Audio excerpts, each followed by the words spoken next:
আল্লাহ রাসূল সাল্লাল্লাহু আলাইহি সাল্লামের জামানাতে গরু দিতে এসে গরুর সাথে রশি দিয়েছে, দড়ি দিয়েছে। এখন যদি কেউ গরু দেয়, রশি না দেয়, আল্লাহ রাসূলের জামানাতে ধান দিতে এসে ধানের সাথে বস্তা দিয়েছেন, এখন যদি কেউ বস্তা না দেয়, গরুর সাথে রশি না দেয়, তাহলে আমি আবু বকর তাদের সাথে যুদ্ধ করব, মারবো নি মরবো, পিছিয়ে যাকাত নিব, পিছিয়ে যাকাত আদায় করা হবে। দেখেন, আলহামদুলিল্লাহ নাহমাদুহু ওয়া নাস্তাঈনুহু ওয়া নাস্তাগফিরুহু ওয়া নাউযু বিল্লাহি মিন শুরুরি আনফুসিনা ওয়া মিন সাইয়্যাতি আমালিনা মান ইয়াহদিহিল্লাহু ফালা মুদিল্লা লাহু ومن يضلل فلا هادي له واشهد ان لا اله الا الله وحده لا شريك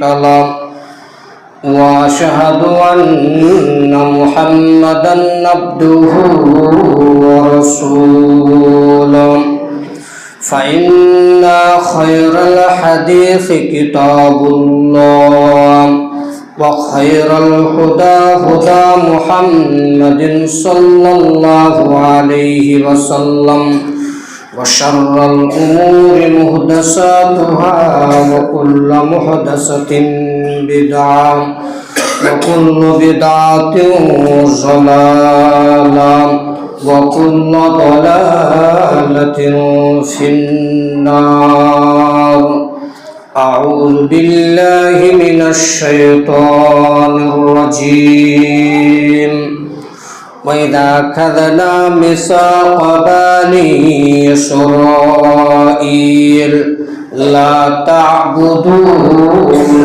إلا الله وبالوالدين إحسانا وذي القربى واليتامى والمساكين وقولوا للناس حسنا وأقيموا الصلاة وآتوا الزكاة ثم توليتم إلا قليلا منكم وأنتم معرضون. عن ابن عمر رضي الله تعالى عنهما قال قال رسول الله صلى الله عليه وسلم بني الإسلام على خمس شهادة أن لا إله إلا الله وأن محمدا رسول الله وإقام الصلاة وإيتاء الزكاة والحج وصوم رمضان. الحديث. উপস্থিত সম্মানীয় মসজিদের মুসল্লি, প্রশংসা একমাত্র আল্লাহ সুবহানাহু ওয়া তাআলার জন্য, তারই আমরা প্রশংসা করি, সকল বলি আলহামদুলিল্লাহ। আখিরি নবী মুহাম্মদ সাল্লাল্লাহু আলাইহি ওয়াসাল্লামের উপর দরুদ ও সালাম নাযিল হোক। আল্লাহুম্মা সাল্লি আলাইহি আল্লাহুম্মা বারিক আলাইহি। আজকের আলোচনার বিষয় হচ্ছে যাকাত। এই যাকাত সম্পর্কে গুরুত্বপূর্ণ তথ্যবহুল সংক্ষিপ্ত বিবরণ দেওয়ার চেষ্টা করব ইনশাআল্লাহ আজিজ। যাকাত এর মানে হচ্ছে পবিত্রতা বা মাল বৃদ্ধি করা। তার মানে মানুষ যাকাত না দিলে অপবিত্র থাকে, তার সম্পদ, তার টাকা পয়সা। আর যে সম্পদে যাকাতের মাল ঢুকে যায় সেই সম্পদ নষ্ট হয়ে যায়, সেই সম্পদকে বরবাদ করে দেয়। তার মানে যাকাত এমন একটা জিনিস যা মানুষের সম্পদকে বরবাদ করে, মানুষের টাকা পয়সাকে নষ্ট করে। অর্থাৎ যাকাতের টাকা, যাকাতের জিনিস, যাকাতের মাল যেখানে ঢুকবে সেটা বরবাদ হবে। যাকাত পবিত্র। কি থেকে পবিত্র? তার সম্পদ থেকে, টাকা পয়সা থেকে, অর্থ থেকে। যেগুলোর উপর যাকাত খরচ করা হয়েছে সেই সম্পদ থেকে পবিত্রতা হওয়া। আর যদি তা না দেয় তাহলে তা অপবিত্র থেকে যাবে। লক্ষ লক্ষ টাকা আছে, অল্প কিছু জাকাত না বের করার কারণে লক্ষ কোটি টাকা হচ্ছে অপবিত্র, ওটা হারাম টাকা। অনুরূপ আমরা বলতে পারি, এক দেড় দুধের ভিতরে যদি সামান্য পরিমাণ কেরাসিন বা ছাগলের পেস্টাপ এক ফোঁটা পড়ে গেলে দুধটা যেরকম বেকার হয়, সেরূপই মানুষের কাছে লক্ষ টাকা থাকলে সেই টাকা থেকে যদি জাকাত না বের করে তাহলে টাকাটাও সেরূপই অপবিত্র থেকে যায়। তার মানে মালকে পবিত্র করার জন্য, মালকে বৃদ্ধি করার জন্য, টাকা পয়সাকে বেশি করার জন্য জাকাত বের করতে হবে। তার মানে জাকাত বের করলে মানুষের টাকা পয়সা বেশি হবে, জাকাত বের করলে মানুষের সম্পদ পবিত্র থাকবে। আল্লাহ সুবহানাহু ওয়া তাআলা বলেন, ওয়াইদা আখাযনা মিসাকা বানি ইসরাঈল, আমি বানি ইসরাঈলদের সঙ্গে অঙ্গীকার নিয়েছিলাম যে লা তা'বুদুনা ইল্লাল্লাহ, তোমরা আল্লাহ ছাড়া কারো ইবাদত করো না। ওয়া বিল ওয়ালিদাইনি ইহসানা, এবং পিতামাতার সাথে সদাচরণ করবে। আমরা একাধিক আলোচনা শুনেছি ধারাবাহিকভাবে প্রতিবেশী সম্পর্কে। তারপরে বলছেন নিকট আত্মীয়র সাথে ভালো ব্যবহার করবেন। ওয়াল ইয়াতামা ওয়াল মাসাকিন, ইয়াতিম এবং মিসকিনদের সাথে সদাচরণ করা। ওয়া কুলু লিন্নাসি হুসনা, এবং মানুষের সাথে উত্তমভাবে কথা বলা। তার মানে কথা বলতে গেলে উত্তমভাবে, ভালোভাবে কথা বলতে হবে, নম্রভাবে কথা বলতে হবে, ভদ্রভাবে কথা বলতে হবে। এটা আমরা একাধিক হাদিসও পেয়েছি, এবং কোরআন মাজিদে আল্লাহ সুবহানাহু ওয়া তাআলা বলছেন যে মানুষের সাথে যদি কথা বলা লাগে তাহলে নম্রভাবে, ভদ্রভাবে, শালীনভাবে কথা বলা লাগবে।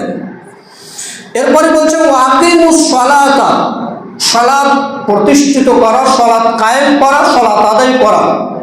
ওয়াতুজ যাকাতা, এবং যাকাত প্রদান করা। তার মানে আল্লাহ সুবহানাহু ওয়া তাআলা কোরআন মাজিদে বহু জায়গায় বলেছেন সালাত আদায় করো, যাকাত প্রদান করো। একাধিক জায়গাতে তিনি বলেছেন সালাত আদায় করো, যাকাত প্রদান করো। তার মানে সালাত আদায় করতে বলছেন এবং যাকাত দিয়ে দিতে বলছেন। শুধু সালাত আদায় করবেন, যাকাত দেবেন না, এটা পরিপূর্ণ ইসলামকে আপনি মানলেন না। আমরা পরবর্তীতে হাদিস পেশ করব। ইসলামের স্তম্ভ হচ্ছে 5টি, তার মধ্যে একটি হচ্ছে যাকাত। তো আল্লাহ বহু জায়গায় সালাতের কথা বলেছেন, আর কোরআন মাজিদে দেখবেন যেখানে সালাতের কথা বলেছেন সেখানে দেখবেন যে যাকাতের কথা বলেছেন। ওয়াকিমুস সালাতা ওয়াতুজ যাকাতা ওয়ারকাউ মা'আর রাকিন, বহু জায়গায় এভাবে আলোচনা কোরআন মাজিদে নিয়েছেন। সালাত আদায় করো, যাকাত প্রদান করো, বহু জায়গায় তিনি বলেছেন। তার মানে যাকাত আদায় করতে হবে, এটা দিয়ে দিতে হবে। এটা গরিব মানুষের হক, এটা মিসকিনদের হক, তাদের হক তাদেরকে দিয়ে দিতে হবে। আসলে বাস্তবে টাকা পয়সা ইনকাম করব এবং সে থেকে যাকাত প্রদান করতে হবে, এটা খুবই কঠিন, এটা খুব মায়ের জিনিস। তারপরও যাকাত দিতে হবে। কেন? যাকাত দিলে মানুষের মাল বৃদ্ধি হবে, টাকা পয়সা বেশি হবে। তো এরপরে আল্লাহ সুবহানাহু ওয়া তাআলা বলছেন যে অল্প সংখ্যক মানুষ এটা মেনে নিয়েছে, যা বেশির মধ্যে কম মানুষ এটাকে মেনে নিয়েছে যাকাত দিতে হবে, এটা কম মানুষ মেনেছে। মানে বেশি লোকই এটাকে অস্বীকার করে দিয়েছে, অল্প সংখ্যক মানুষ এটাকে স্বীকৃতি প্রদান করেছে, মেনে নিয়েছে যে না, সালাত আদায় করতে হবে, যাকাত প্রদান করতে হবে। সূরা আল বাকারা। তার মানে আল্লাহ বলছেন যে প্রায় মানুষ যাকাত থেকে মুখকে ফিরিয়ে নিয়েছে। বাস্তবে এখন দেখেন মানুষের কাছে যাকাত দেওয়ার মতন ক্ষমতা রয়েছে, সম্পদ রয়েছে, টাকা রয়েছে, এরপরেও তারা যাকাত প্রদান করে না।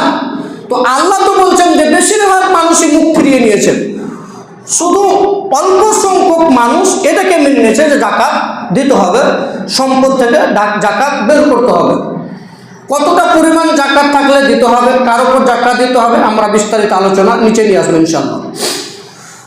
ইবনে উমর রাদিয়াল্লাহু তাআলা আনহু বলেন, রাসূল সাল্লাল্লাহু আলাইহি ওয়াসাল্লাম বলেছেন, বুনিয়াল ইসলামু আলা খামস, ইসলামের স্তম্ভ হচ্ছে 5টি। তার প্রথমে তিনি বললেন আশহাদাতু আল্লা ইলাহা ইল্লাল্লাহ, এটা সাক্ষ্য প্রদান করা যে আল্লাহ ছাড়া সত্য কোনো মাবুদ নেই, এলা নেই। ওয়া আন্না মুহাম্মাদুর রাসূলুল্লাহ, এবং মুহাম্মদ সাল্লাল্লাহু আলাইহি ওয়াসাল্লাম আল্লাহর রাসূল। ওয়া ইকামিস সালাহ, সালাত কায়েম করা। ওয়া ইতাইজ যাকাত, যাকাত প্রদান করা। মূল হাদিসের আলোচনা এটুকু নিয়ে আসা হলো যে ওয়া ইতাইজ যাকাত, যাকাত প্রদান করা, তার মানে যাকাত দিতে হবে। হাদিসও বলছে যে সালাত আদায় করো, যাকাত দাও। কোরআন মাজিদেও বলছে সালাত আদায় করো, যাকাত প্রদান করো। তার মানে সম্পদ থাকলে যাকাত প্রদান করতে হবে। নিসাব পরিমাণ পৌঁছে গেলে যাকাত প্রদান করতে হবে। তার মানে ইসলামের স্তম্ভের মধ্যে, 5টি স্তম্ভের মধ্যে একটি স্তম্ভ হচ্ছে যাকাত প্রদান করা, যা মানুষ আমরা আদায় করি না, কষ্ট মনে করি। যাকাত দিলে টাকা পয়সা কমে যাবে, এটা আমরা মনে করি, কিন্তু এটা আমাদের ভুল ধারণা। আল্লাহ বলছেন বৃদ্ধি হবে, অতএব হবে।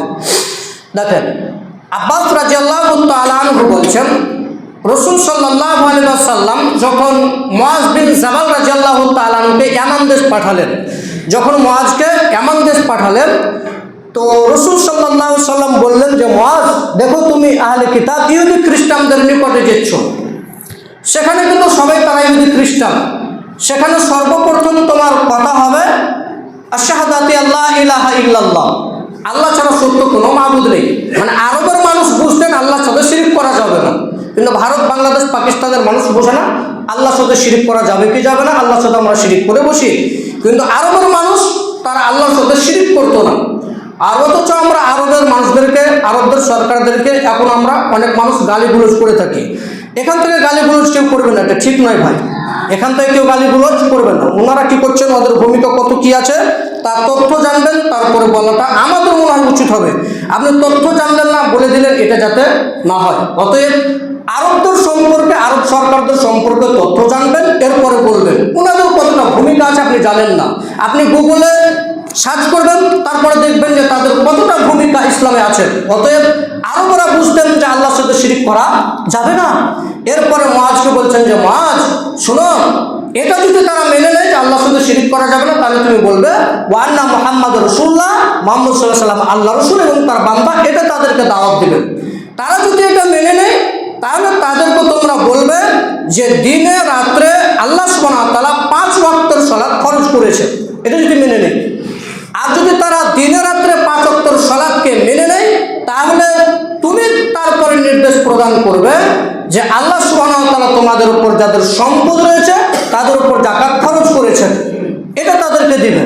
তারা যদি মেনে নেয় যে যাকাত দিবে, তাহলে তুমি তাদের সম্পদ থেকে ভালো ভালো মোটা তাজাগুলো নিবে না, সব চিকনা মোটা তাজাগুলো যাকাত হিসাবে নিবে না। মানে ভালো ভালো জিনিসগুলো তুমি গ্রহণ করবে না, যে একেবারে তুমি সুন্দরটা নিয়ে নেবে, খারাপটা রেখে দেবে, এটা যাতে না হয়। তুমি মধ্যম পন্থায় যেটা রইবে সেটাকে নিবে, মানে মিডিলে যেই জিনিসটা রইবে সেটাকে নিবে। এবার যদি তুমি জাকাতের সব ভালো ভালো জিনিসগুলি নিয়ে নাও, ভালো মোটা তাজা উটটাকে নিয়ে নাও, মোটা তাজা গরুটাকে নিয়ে নাও, মোটা তাজা ছাগলটাকে নিয়ে নাও, তাহলে তারা বলবে, কষ্ট পাবে যে আমাদের মোটা তাজা উটটাকে, মোটা তাজা ছাগলটাকে নিয়ে নিল জাকাত হিসাবে, আরও কষ্ট হবে। শুনে রাখো মুআজ, তারা যদি বরদোয়া করে দেয়, তাহলে শুনে রাখো মাজলুমের দোয়া আল্লাহর দরবারে কোনো পর্দা থাকে না, সরাসরি আল্লাহর দরবারে কবুল হয়ে যায়। অর্থাৎ তুমি যদি এটা করো, তাহলে তুমি হবে অত্যাচারী, আর সে হবে মাজলুম। আর যখন মাজলুম দোয়া করে দেবে, তখন সে দোয়া কবুল হয়ে যাবে, তুমি বরবাদ হয়ে যাবে। অতএব মোটা তাজা নিবে না। তার মানে মিডিল পন্থায় রাসূল সাল্লাল্লাহু আলাইহি ওয়াসাল্লাম মুআজ ইবনে জাবালকে নিতে বললেন জাকাত হিসাবে। এখানে আমি কিছু নোট করেছি যে জাকাত খরচ হওয়ার শর্তগুলি কি কি থাকলে জাকাত খরচ হবে, সেই শর্তগুলির মধ্যে দেখেন, মুসলিম হওয়া লাগবে। 1 নম্বরে কি হওয়া লাগবে? মুসলিম হতে হবে, হিন্দুর উপর জাকাত খরচ নয়। 2, স্বাধীন হওয়া লাগবে, স্বাধীন না হলে জাকাত খরচ নয়। কারো গোলাম আছে, ওই গোলামের উপর জাকাত খরচ নয়। 3, বালেগ হওয়া, বালেগ হতে হবে। তারপরে তিনি বললেন আকেল হওয়া, পাগল না হওয়া। 4 নম্বরে আকালমান হতে হবে, হিসাব জানতে হবে যাতে পাগল না হয়।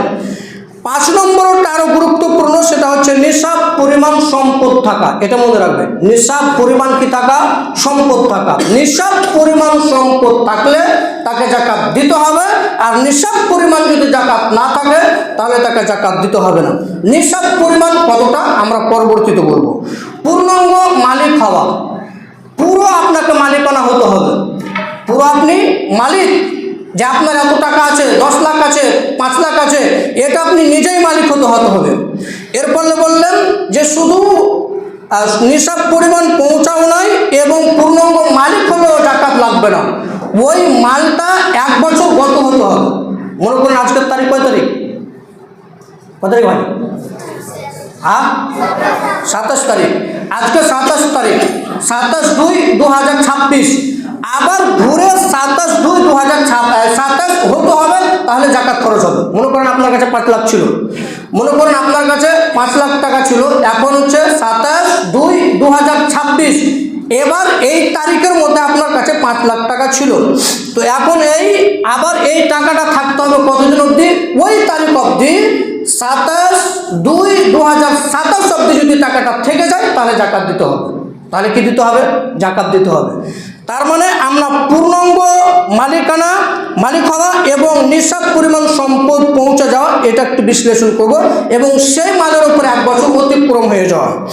এরপরে দেখেন যেসব মাল শর্তগুলি জাকাত খরচ হয়, 1 পূর্ণাঙ্গ মালিক হওয়া, একই কথা বলছেন। তারপরে বলছেন নিসাব পরিমাণ হওয়া, তারপরে বলছেন যে ঋণ মুক্ত হওয়া, ঋণ মুক্ত হতে হবে। ঋণ থাকলে জাকাত দিতে হবে না, আগে ঋণ মুক্ত করে নেবেন, টাকা পয়সা শোধ করে নেবেন, পরিশোধ করে নেবেন, এরপরে জাকাত প্রদান করবেন। যদি ঋণ থাকে তাহলে ঋণ বাদ দিয়ে আপনি হিসাব করবেন। এরপরে দেখেন যে মালের জাকাত দিতে হবে, যেসব মালের জাকাত দিতে হবে, মনে রাখবেন যেসব মালের জাকাত দিতে হবে তার একটা হচ্ছে নগদ অর্থ, অর্থাৎ টাকা পয়সা থাকলে জাকাত দিতে হবে। 2 পশু, গরু, ছাগল, মহিষ, উট, এগুলো থাকলে জাকাত দিতে হবে। সোনা রূপা, কারো যদি সোনা রূপা থাকে তাহলে জাকাত দিতে হবে। সোনা এবং রূপা এটা একটা ভাগ করে দেবো, আপনি বুঝতে পারবেন।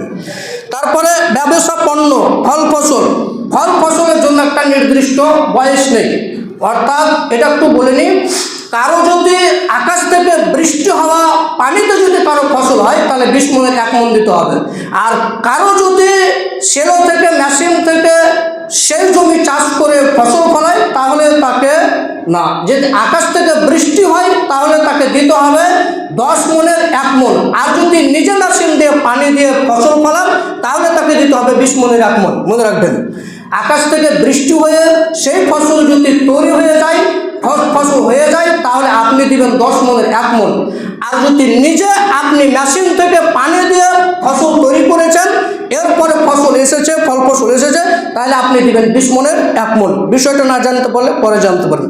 খনিজ সম্পদ, মধুর মধ্যে অনেক দ্বিমত রয়েছে, কেউ বলছে জাকাত দিতে হবে, কেউ বলছে দিতে হবে না। গুপ্তধনের কেউ বলছে জাকাত দিতে হবে, কেউ বলছে হবে না। যেসব সম্পদের 1 বছর শর্ত হওয়া নেই, মানে 1 বছর পূর্ণ না হলে দিতে হবে, তার 1 নম্বরে তিনি বলছেন ফসল। 2 খনিজ সম্পদ, সোনা রূপা ছাড়া। খনিজ সম্পদ কি তা আমরা বলবো। বাণিজ্য, খামারের মাছ, মধু, এগুলোতে জাকাত না দিলেও হবে। তাহলে আমরা বুঝতে পারলাম মুসলিম হওয়া লাগবে, বালেগ হওয়া লাগবে। এরপরে আরেকটা দেখেন, যেসব সম্পদের জাকাত নেই, যেসব সম্পদের কি নেই, জাকাত নেই, নিসাবের কম, কারো যদি নিসাব না পৌঁছায় তাহলে জাকাত দিতে হবে না। 1 বছর যদি না পড়ায় তাহলে জাকাত দিতে হবে না। ব্যবসার ঘর, বাড়ির আসবাবপত্র, এর জাকাত দিতে হবে না। ব্যবহারের যানবাহন, গাড়ি, 4 চাক্কা, 10 চাক্কা, এগুলোর জাকাত দিতে হবে না। এরপরে বলছেন ব্যবহারের শিক্ষা উপকরণ, মণিমুক্তা, শিল্প কারখানা, যন্ত্রপাতি, দালান কোঠা, এগুলো জাকাত দিতে হবে না। এবং ব্যবহারের ঘোড়া, যে ঘোড়াটা ব্যবহার করা হয় সেটাতে জাকাত দিতে হবে না। ডিম উৎপাদনের হাঁস, মুরগি, এগুলোতে জাকাত দিতে হবে না। তার মানে অনেকগুলো আরও লোড করা আছে, সেগুলো আমরা বলবো না, আমরা পরবর্তীতে ইনশাল্লাহ সেটা পেশ করব। আমরা বলতে চাইলাম যে জাকাত খরচ হয় 7টি কারণে, তার একটি হচ্ছে মুসলিম, স্বাধীন, বালেগ, আকেল, নিসাব পরিমাণ, পূর্ণাঙ্গ মালিক হওয়া এবং 1 বছর পার হয়ে যাওয়া, এটি আলোচনা। তাহলে আমরা এবার বলবো যে নিসাব পরিমাণ কি পৌঁছে যাওয়া, নিসাব পরিমাণ কতটা টাকা থাকলে জাকাত দিতে হবে, তাই তো? এই বিষয়টা একটু ক্লিয়ার করে দেখেন। কারো যদি 7.5 ভরি সোনা থাকে তাহলে তাকে জাকাত দিতে হবে, এবং কারো যদি 52.5 তোলা রূপা থাকে তাহলে তাকে জাকাত দিতে হবে। 7.5 ভরি সোনা হচ্ছে মিনিমাম 85 গ্রাম। 85 গ্রাম যদি কারো স্বর্ণ থাকে তাহলে তাকে জাকাত প্রদান করতে হবে। এবং কারো যদি 52 তোলা সমপরিমাণ টাকা থাকে তাহলে তাকে জাকাত দিতে হবে। তাহলে 52 তোলা সমান কত গ্রাম? তাহলে হচ্ছে 612 গ্রাম। কেউ হিসাব করেছে 595 গ্রাম, কিন্তু আপনি গুগলে সার্চ করলে দেখতে পাবেন 612 গ্রাম। তার মানে 612 গ্রাম কারো যদি রূপা থাকে এবং এই পরিমাণ কারো যদি টাকা থাকে তাহলে তাকে জাকাত প্রদান করতে হবে। তাহলে মিনিমাম টাকা কত আসতে পারবে? মিনিমাম রূপার হিসাবে টাকা আসবে 1,60,000 থেকে 70,000 মতন। রূপার হিসাব আসবে 1,65,70 মতন আসবে। তার মানে কারো কাছে যদি এখন বর্তমান সময়ে 1,65,000 টাকা থাকে তাহলে তাকে জাকাত প্রদান করতে হবে। 1,65,000 যদি কারো কাছে থাকে তাহলে তাকে জাকাত প্রদান করতে হবে। আর সোনার বিষয়টা যদি 10 লাখ থাকে, 10 লাখ 10.5 লাখ, তাহলে তাকে জাকাত প্রদান করতে হবে, কারণ সোনা এখন 1 লাখের উপরে। আপনার হিসাব করে নেবেন যে 85 গ্রাম স্বর্ণের দাম কত, সে অনুযায়ী আপনি টাকা থাকলে সেই পরিমাণ জাকাত প্রদান করতে হবে। তার মানে প্রায় মানুষের কাছে আপনার পাবেন 1,65,000 প্রায় মানুষের কাছে থাকতে পারে। তারা যদি জাকাত না প্রদান করে কিন্তু কাল কিয়ামতের মাঠে এদের কঠিন শাস্তি থেকে কঠিন শাস্তি রয়েছে। তার মানে আমরা বললাম নিসাব পরিমাণ হচ্ছে 1,65,000, এটা নিসাব পরিমাণ, এটা থাকা 1,65,000, এটা কি করা? থাকা, এটা থাকতে হবে। 1,65,000 শুধু থাকলে হবে না, এই টাকাটা 1 বছর অতিক্রম হতে হবে, 1 বছর গত হতে হবে, তাহলে জাকাত লাগবে। আমি একটু বললাম না যে 1,65,000 27/2/2026 এই 1,65,000 টাকা আবার 27/2/2027 আপনি যদি থেকে যায় তাহলে জাকাত দিতে হবে। এবং 1,65,000 টাকার মধ্যে যদি আপনার কমা বাড়া হয়ে যায়, শেষ হয়ে যায়, তাহলে জাকাত দিতে হবে। মনে করেন আপনি অর্থ সম্পদ আরও কিছু করলেন, খরচ হয়ে গেল, তাহলে জাকাত প্রদান করবে না। এবার খরচ করতে দেখবেন যে আপনার কাছে 10,000 আছে। এবার আপনি দেখলেন যে আবার ওই 27/2/2027 অবধি হতে আবার আপনার কাছে ওই টাকাটা আছে, তাহলে জাকাত প্রদান করতে হবে। তাহলে কী করতে হবে? জাকাত প্রদান করতে হবে। ভালো করে শুনবেন, বিষয় একেবারে গোলমাল হবে না। টাকা খরচ করছিলেন, 1 লাখ ছিল, 65,000 খরচ করে দিয়েছেন এদিক ওদিক করে, আবার আসছে আবার যাচ্ছে, আবার আসছে আবার যাচ্ছে, শেষ পর্যায়ে পৌঁছে গেল আপনার কাছে 1,65,000 টাকা আছে, তাহলে জাকাত প্রদান করতে হবে। অতএব আমরা সকলেই জাকাত প্রদান করব, যাদের ক্ষমতা রয়েছে, যাদের নিসাব পরিমাণ পৌঁছে গেছে, তারা যাতে জাকাত প্রদান করে, তারা যাতে জাকাত দিয়ে দেয়, না হলে কাল কিয়ামতের মাঠে কঠিন থেকে কঠিন শাস্তি হবে। আল্লাহ তুমি সকল মানুষকে জাকাত দেওয়ার যাদের ক্ষমতা রয়েছে, নিসাব পরিমাণ পৌঁছে গেছে, তাদেরকে তৌফিক দান করে, আল্লাহুম্মা আমিন। আলহামদুলিল্লাহ ওয়াহদাহু ওয়াসসালাতু ওয়াসসালামু আলা মান লা নাবিয়্যা বা'দা। আমরা বুঝতে পারলাম যে জাকাত এতটুকু থাকলে দিতে হবে। মনে করুন আর অত হিসেবে যাব না, 1,65,000 টাকা যদি থাকে তাহলে আপনার কাছে মিনিমাম 100 টাকায় 2.5 টাকা বের করতে হবে। যদি আপনার কাছে 1 লাখ টাকা থাকে তাহলে 2,500 টাকা জাকাত বের করতে হবে। 1 লাখে কত বের করতে হবে? 2,500 টাকা। আর 100 টাকায় 2.5 টাকা জাকাত প্রদান করতে হবে। তার মানে 1 লাখ টাকা যদি থাকে তাহলে জাকাত দিতে হবে 2,500 টাকা, মনে রাখবেন। এবং প্রত্যেক 100তে 2.5 টাকা জাকাত প্রদান করবে, আর কোনো অসুবিধা নেই। এবার জাকাত কাকে দেবো? জাকাত কাকে দেবো? জাকাত তো বের করলাম, কাকে দেবো? এরপর দেখেন আল্লাহ বলছেন ইন্নামাস সাদাকাত, নিশ্চয় এই সাদাকা, এই জাকাত লিল ফুকারাই, ফকিরদের জন্য, ওয়াল মাসাকিন, মিসকিনদের জন্য। তার মানে ফকির পাবে, মিসকিন পাবে। ওয়াল আমিলিনা আলাইহা, এবং জাকাত নিয়োজিত কর্মচারীদের জন্য, যারা জাকাত আদায় করে পারে তাদের জন্য এই জাকাত দিতে হবে পারিশ্রমিক হিসাবে। এরপরে বললেন যে ওয়াল মুআল্লাফাতি কুলুবুহুম, তাদেরকে জাকাত দেবে যারা নতুন ইসলাম গ্রহণ করেছে, যাদের মনটাকে ইসলামের দিকে আকৃষ্ট করা যায়, তাদেরকে কি দেবে? জাকাত প্রদান করবেন। এরপরে বললেন ওয়াফির রিকাব, দাস মুক্তর জন্য। এখন দাস আমরা বুঝতে পারবো না, যারা জেলে বহুদিন ধরে জেলখানে বন্দী আছে তাদেরকে মুক্তি করার জন্য এই জাকাতের মাল খরচ করা যাবে, জাকাতের মাল তাদেরকে দেওয়া যাবে। যারা 10 বছর 15 বছর থেকে বিনা কারণেই তারা জেলে হাজতে ভরে আছে, ভর্তি আছে, তারা যদি সৎ হয় তাদের পিছনে আপনি খরচ করতে পারবেন জাকাতের পেশা, কোনো সমস্যা নেই।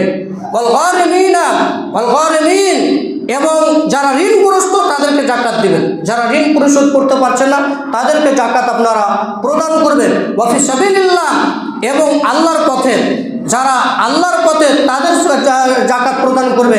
মনে করুন জিহাদে, আরও কিছুতে, বিভিন্ন জায়গাতে আপনারা জাকাত খরচ করতে পারেন। এখান থেকে অনেক উলামা ইকরাম বলেছেন যে মাদ্রাসা হতে পারে, মাদ্রাসা হলে যে জাকাত প্রদান করতে হবে তা নয়। মাদ্রাসার মধ্যে দেখতে হবে যারা এতিম, যারা মিসকিন, যারা গরিবের ছেলে তাদেরকে জাকাত দিন। মাদ্রাসায় বলে যে জাকাত দিতে হবে এটা নয়, মাদ্রাসার মধ্যে যারা গরিব শিক্ষক, যারা গরিব ছাত্র, যারা ঠিকমতো লেখাপড়া করতে পারছে না, টাকার বিনিময়ে ভালো একটা স্থানে পৌঁছতে পারছে না, তাদেরকে জাকাত প্রদান করা যাবে। কিন্তু মাদ্রাসায় বলে যে খাস করে জাকাত প্রদান করবেন এ বাক্যটা ঠিক নয়। আমরা যেটা বলতে চাইছি, মাদ্রাসার গরিব ছেলে মেয়ে, গরিব শিক্ষক যদি থাকে তাহলে তাদেরকে জাকাত প্রদান করবেন। ওয়াবনিস সাবিল, এবং মুসাফিরের জন্য জাকাত প্রদান করা। যিনি মুসাফির ছিলেন, সব তার ধন সম্পদ সব কিছু হারিয়ে গেছে, এখন বলছে যে আমার সব কিছু হারিয়ে গেছে, তাকে আপনি জাকাত প্রদান করবেন। তার মানে 8টা খাতে জাকাত প্রদান করা যাবে, এই ব্যতীত আর কারো জাকাত প্রদান করা যাবে না। 8টা খাত, 8 শ্রেণীর মানুষ জাকাত পাবে। এই বিষয়টাকে অনেকেরাই ফেতরাতে জুড়ে দেয়, দেখছে ফেতরার 8টি ভাগ। জি না, জাকাতের 8টি ভাগ, ফেতরার 1টি ভাগ, তো মাতাল লিল মাসাকিন, মিসকিনদের খাদ্য। আর জাকাতের 8টি ভাগ, 8 শ্রেণীর মানুষকে আপনি জাকাত প্রদান করতে পারবেন। সূরা তাওবা বুঝে নেবেন যদি পরে না বুঝতে পারেন। তো আমরা বলতে চাইলাম 8 শ্রেণীর মানুষকে জাকাত আপনারা প্রদান করবেন। এবার আপনি দেখেন, জাকাত দিলাম না কি হবে, জাকাত প্রদান করলাম না কি হবে। যদি সরকারি ইসলাম অনুযায়ী থাকতো, যদি সরকার ইসলাম অনুযায়ী থাকতো, তাহলে এই পিলারের সুতে হাতকে বেঁধে, পাকে বেঁধে, পিটিয়ে জাকাত প্রদান করা হতো। হাদিস আছে তো? জি।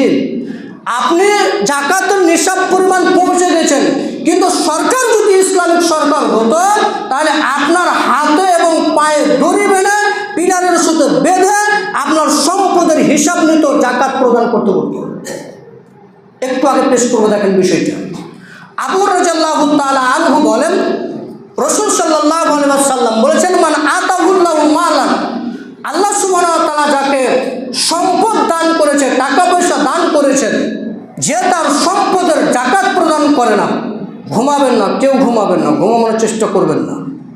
আমরা বলতে চাইছি যে মাল সম্পদ আছে, এরপরও জাকাত প্রদান করলো না, রাসূল সাল্লাল্লাহু আলাইহি ওয়াসাল্লাম বলছেন যে মুসিলা লাহু মালুহু ইয়াউমাল কিয়ামা সুজান আকরা লাহু, কাল কিয়ামতের দিন এই তার সম্পদ টাকা পয়সাকে আল্লাহ সুবহানাহু ওয়া তাআলা সাপ স্বরূপ তৈরি করে দেওয়া হবে। তার টাকা পয়সা, অর্থ সম্পদকে সাপ করে দিবেন। যা তার জাকাত বের করা হয়নি, তার টাকা পয়সাকে আল্লাহ সাপ তৈরি করে দিবেন। ইউতাওয়াকুহু, এবং এই সাপ আপনার এই গলায় বেরিয়ে দেওয়া হবে, অর্থাৎ প্যাঁচ দিয়ে দেওয়া হবে। গলাতে সাপকে কী দিয়ে দেওয়া হবে? প্যাঁচ দিয়ে দেওয়া হবে। এবং তার 2টি মুখ হবে, এবং 2টি মুখ দিয়ে আপনার গালের মাংসকে দংশন করতে থাকবেন। এবং সেই সাপ দুটি বলবে, সুম্মা ইয়াকুলু আনা মালুকা, আমি তোমার সম্পদ, আমি তোমার টাকা পয়সা, আমি তোমার সম্পদ, আমি তোমার টাকা পয়সা, আমাকে সাপ তৈরি করে দেওয়া হয়েছে। ওয়ানা কানজুকা, আমি তোমার সংরক্ষিত সম্পদ, যা তুমি গুনে গুনে রেখেছ, যা তুমি গুনে গুনে রেখেছ, যা তুমি খুব যত্ন সহকারে রেখেছিল, এই সঞ্চিত সম্পদ এখন সাপ হয়ে গেছে। এই সাপ আপনাকে এখন দংশন করতে থাকবে, কামড় দিতে থাকবে। এরপরও যদি জাকাত প্রদান না করে, সোনা চাঁদির নিসাব পরিমাণ পৌঁছে গেছে, তাহলে এই সোনা চাঁদিকে আল্লাহ আগুনে গরম করবেন, এবং গরম করে দেওয়ার পরে এই কপালে, পিঠে, সামন দিকে আল্লাহ দাগ দিয়ে দিবেন, উত্তপ্ত গরম করা হবে। আমরা যদি সময় অতিক্রম করছি, যেটা আমরা বলছিলাম, পিছিয়ে জাকাত প্রদান করতে হবে যদি সম্পদ থাকে। দেখেন, আবু হুরায়রা রাদিয়াল্লাহু তাআলা আনহু বলেন যে লাম্মা তুফিয়া রাসূলুল্লাহ সাল্লাল্লাহু আলাইহি ওয়াসাল্লাম ওয়াস্তুখলিফা আবু বকর বাদাহু। আবু হুরায়রা রাদিয়াল্লাহু তাআলা আনহু বলেন, যখন রাসূল সাল্লাল্লাহু আলাইহি ওয়াসাল্লাম মারা গেলেন, তখন খলিফা নির্বাচিত হলেন আবু বকর। ওয়া কাফারা মান কাফারা মিনাল আরব, আরবদের মধ্যে কিছু লোক অস্বীকার করে দিল, আমরা সালাত আদায় করবো, জাকাত দেব না। আরবদের মধ্যে কিছু লোক অস্বীকার করে দিল আমরা জাকাত সালাত আদায় করবো, জাকাত প্রদান করবো না। قال উমর ইবনে খাত্তাব বললেন আবু বকর খলিফা রাদিয়াল্লাহু তাআলা আনহুকে, কাইফা তুকাতুলুন নাস, আপনি মানুষের সাথে কিভাবে যুদ্ধ করবেন? ওরা তো জাকাত দিবে না, সালাত আদায় করবে, আপনি কিভাবে মানুষের সাথে যুদ্ধ করবেন? ওয়াকাদ ক্বালা রাসূলুল্লাহ সাল্লাল্লাহু আলাইহি ওয়াসাল্লাম উমিরতু আন উকাতিলান নাস, অথচ রাসূল সাল্লাল্লাহু আলাইহি ওয়াসাল্লাম বলেছেন যে আমাকে নির্দেশ দেওয়া আছে মানুষের সাথে যুদ্ধ করব, যাব যারা লা ইলাহা ইল্লাল্লাহ না বলবে। যতক্ষণ পর্যন্ত তারা লা ইলাহা ইল্লাল্লাহ না বলবে আমি তাদের সাথে যুদ্ধ করে যাব। ফামান ক্বালা লা ইলাহা ইল্লাল্লাহ, কেউ যদি লা ইলাহা ইল্লাল্লাহ পড়ে নেয়, ফাকাদ আসামা মিন্নি মালাহু ওয়া নাফসাহু ইল্লা বিহাক্কিহি, তাহলে আল্লাহ সুবহানাহু ওয়া তাআলা রাসূল বলছেন যে আমার থেকে তার সম্পদ, তার জান, তার মাল, তার টাকা পয়সা সে রক্ষা করবে, মানে আমার থেকে সব কিছু সে বেঁচে গেল। তো কিভাবে আপনি মানুষের সাথে যুদ্ধ করবেন? তখন আবু বকর রাদিয়াল্লাহু তাআলা আনহু বলছেন, ওমর শুনো, ওয়াল্লাহি আল্লাহর কসম, লা উকাতিলান্না মান ফাররাকা বাইনা সালাতি ওয়াজ যাকাত, ওমর শুনে রাখো, যারা বলছে আমরা সালাত আদায় করব, যাকাত প্রদান করব না, তাদেরকে আমি আল্লাহর কসম করে বলছি, যারা সালাত এবং যাকাতের মধ্যে পার্থক্য করবে আমি তাদের সাথে যুদ্ধ করে যাব, মারবো নি মরবো, তাদের সাথে যুদ্ধ করে যাব, মারবো নি মরবো। আবু বকর রাদিয়াল্লাহু তাআলা আনহু উমর রাদিয়াল্লাহু তাআলা এই বাক্য বলছেন যে শোনো, যুদ্ধ করব মানে তাদেরকে মারবো নি মরবো, এটা আবু বকর না, শুনে রাখো উমর, শুনে রাখো, আল্লাহ রাসূল সাল্লাল্লাহু আলাইহি ওয়াসাল্লামের জামানাতে গরু দিতে এসে গরুর সাথে রশি দিয়েছে, দড়ি দিয়েছে।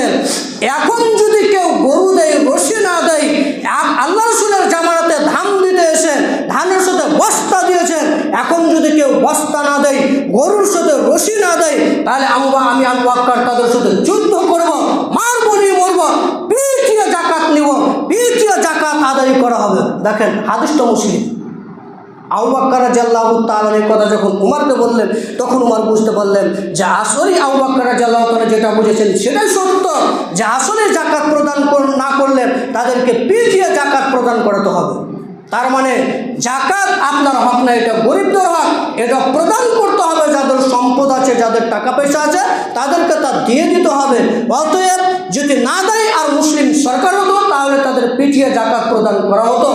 অতএব সকলেই জাকাত প্রদান করবেন। যাদের নিসাব পরিমাণ পৌঁছে গেছেন, যাদের টাকা 1 বছর পার হয়ে গেছে, তারা অবশ্যই জাকাত প্রদান করবেন। ইনশাল্লাহ এর বিনিময়ে আপনাদের সম্পদ বেশি হবে, টাকা পয়সা বৃদ্ধি পাবে, ইনশাল্লাহ বেশি পাবে। অতএব আপনারা সকলেই জাকাত প্রদান করার চেষ্টা করবেন। আল্লাহ তুমি সকল মানুষকে জাকাত প্রদান করার তৌফিক দান করো, আল্লাহুম্মা আমিন। এক মিনিটে দুটি কথা বলবো। তার একটি হচ্ছে উটের বিষয়টি, যে পাঁচের কম উট হলে জাকাত লাগবে না। 5 থেকে 9টা যদি হয় তাহলে একটি ছাগল দিতে হবে। এবং এদিকে আর লম্বা না করে কারো যদি 25 থেকে 35টি উট থাকে তাহলে 2 বছরের একটি উট নিয়ে দিতে হবে। এবং ছাগলের বিষয়টি, কারো যদি 140-এর কমে জাকাত নেই, 120 দিতে হয়, তাহলে একটি ছাগল দিতে হবে বা ভেড়া দিতে হবে। এবং গরুর বিষয়টি, কারো যদি 30-এর পরে যদি হয়, 30 থেকে 39, তাহলে একটি গরু এবং মহিষ আপনারা দিতে পারবেন জাকাত হিসাবে। যেহেতু বিষয়টি নেই তার কারণে আমরা বললাম না।